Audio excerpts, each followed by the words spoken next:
Buffalo Police Department. Shootings up 84% since June 1st. Shootings in the city of Buffalo this summer have erupted. Buffalo police say shootings are up 84% since June 1st. This is very targeted violence, says Deputy Police Commissioner Joe Gramaglia. The vast majority of the victims, almost all, have been targeted, and it is the vast majority, if not all, gang violence. The startling statistics have Buffalo police and the FBI on high alert. 79 people have been shot since June 1st, Gramaglia said. Buffalo police say shootings at the beginning of the year were already up 30% in the city. It's a statistic that's being seen nationwide, and investigators say most of the violence is targeted and gang-related. Some of these guys have just gotten out of jail and are settling scores, he said. Recently, the U.S. Attorney's Office charged 2 men with criminal possession of a firearm and says there is a gang warfare between the Central Park Gang and the Fruit Belt Gang. Additionally, Buffalo police say there have been 10 shooting homicides in the city since June 1st. Okay, so let's break this down. The whole reason why any of this is happening right now is due to the pandemic and due to the fact that our government has done absolutely nothing for us. Okay? What do they expect is going to happen when people are not working, people are losing their jobs, their cars, they don't have a roof over their head anymore? What are we supposed to do as a nation when something like this happens? We're supposed to help each other. And the government has not given us UBI. The government has not given us Medicare for all during a pandemic. The government has not given us universal education, universal college. They have not done anything for us in a pandemic such as this. This is probably one of the most. This is going to be worse than the Great Depression if something isn't done soon. And despite these facts, the government still has no interest in helping us. And I mean, these statistics, man, 84% rise in shootings. Now, there's a few things we can do when it comes to gang violence. Because you see, the right will bring up gang violence like this all the time. Meanwhile, not offering any solutions to the problem, nor supporting any solutions that the left brings up. So, how do we get rid of gang violence? Well, first and foremost, end the drug war. Why do we end a drug war? One, it's unconstitutional anyways. It's against the Fourth Amendment, the Ninth Amendment. Okay, criminalizing these people has done absolutely nothing for us. Okay, what we do is we criminalize addicts. They go to prisons where drugs are still in the prisons because, we think we can get drugs out of the streets. And we can't even get them out of prison. So they go to prison, they get hooked on something else. They get out, they're still an addict. Now they're a felon. Now they can't get a job, they can't go to school because they're discriminated against. They have a criminal record now, so every interaction you now have with the police, they're gonna automatically assume that you're a problem despite you being acquitted. Now, the recidivism rate, because of the felony system, is massively high. We're talking about, there was a survey in 2005. I don't know what it was. Something in 2005, I believe it was something where they tracked the number of prisoners who got out that year, and 77% of them went back to jail within a 5 year period.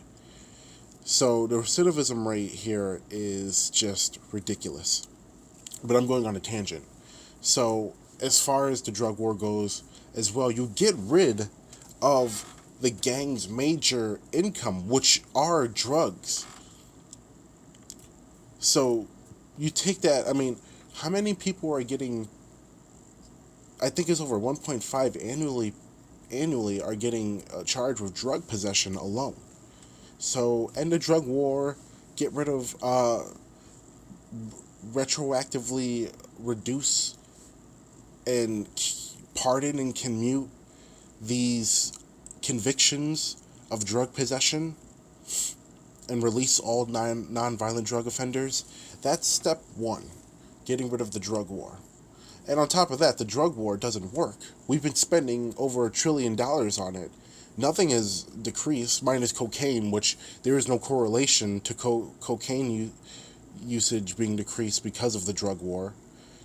Places like Portugal, where they decriminalized all drugs, and half of their heroin users have been reduced. Drug usage, STD cases, all of that has decreased rapidly. And then you have Switzerland, where homeless people are getting sheltered, and there's harm reduction programs for the heroin addicts. These are simple solutions to simple problems. So one, you end a drug war. Now, what else do you have to do? Social democratic reform. Okay, we also have to do when I say that, Medicare for all, free college, family paid leave, universal daycare.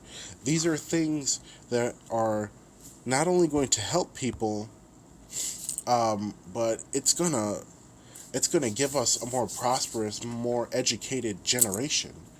Okay, there's no reason why only billionaires' kids get to have an education and should have a guaranteed opportunity path. Okay, a poor kid in the Bronx should have the same education as a kid in Beverly Hills. And it helps in the long run. Like, I don't know why this is a debate. Like, we're getting people educated. They're gonna get a well-paying job, and then when they're putting their labor and their value into the market, that's gonna create GDP for us, create productivity. So the money we're investing, all of this, we're talking about Medicare for all, free college, all the things I just laid out. This is not only affordable, but cheaper. We have many studies, especially for Medicare for all. You got Yale University, Massachusetts Amherst, the Decatur study from the Koch brothers. They all concluded that Medicare for all alone would save us money, and a lot of money, trillions. So, and then free college, I mean, that's $80 billion at most annually.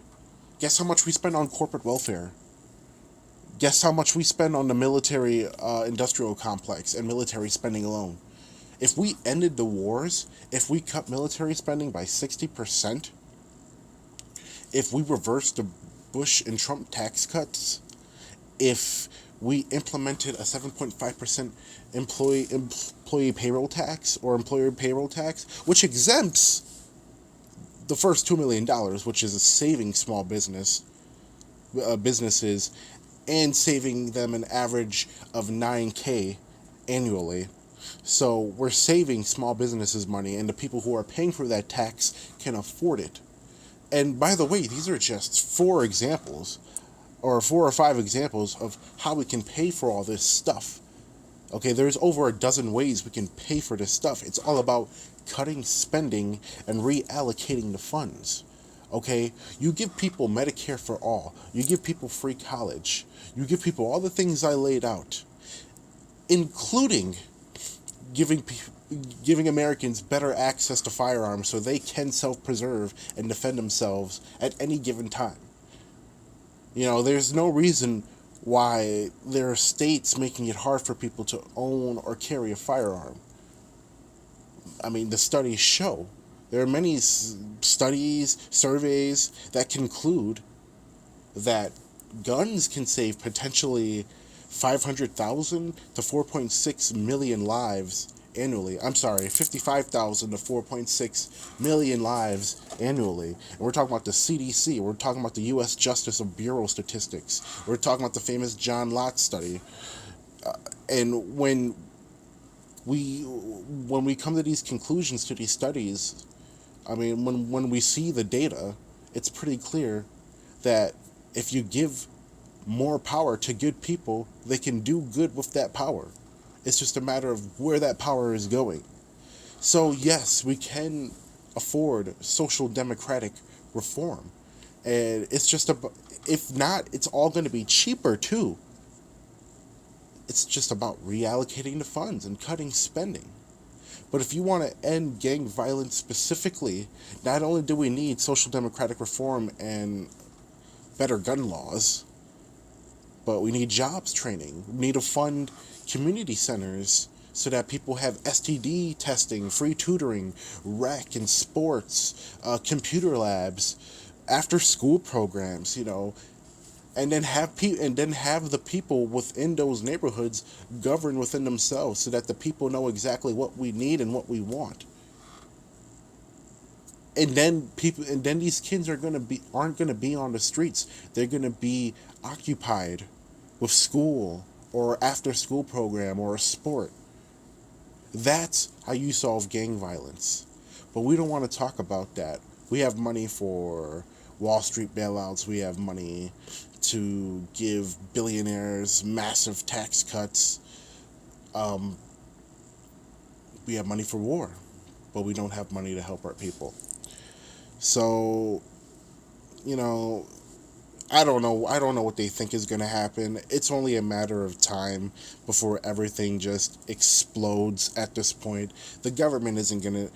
I don't know what it's going to take for the government to do what it needs to do, but the powers that be, they are quite powerful because as people are committing suicide, as people are trying to figure out how are they going to find their next meal or pay for their next bill, the government and the people who are lobbying them and paying for them, they're all sitting quite comfortable right now, and they're all laughing their asses off.